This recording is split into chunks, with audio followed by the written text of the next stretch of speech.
This is how I'm packing paint to take home for my advanced students. My Art 1 students, introductory students, are just getting drawing supplies, but my advanced students definitely need some acrylic paint.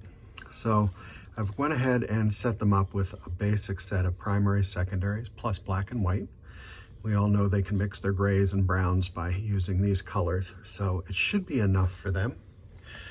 So I've got them in my little 3-ounce cups. I've got lids available, but as you know, if you just put a lid on it, it's still gonna leak. So I found this little trick, and that's using the press and seal stuff.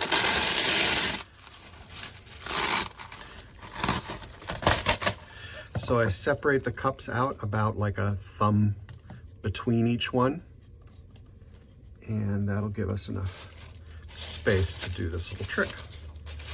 So I'll put the press and seal on top, and I'm just gonna touch it to the top real quick, just so it kind of holds in space. And then I'm gonna go ahead and cap these.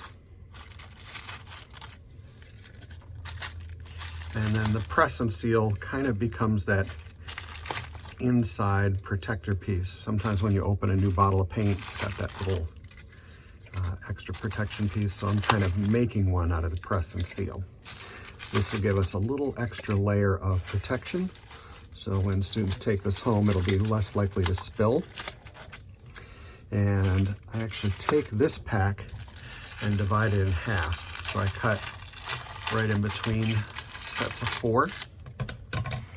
And I can go ahead and stack one on top of another and use the press and seal to kind of turn it into a little package. And then this will all go into a Ziploc baggie. And on the Ziploc baggie, I'll have some basic information about if their paint starts to get gummy, to add water, those kinds of little tips, so that they'll be able to use this while we're working remotely. All right, hope that's been helpful.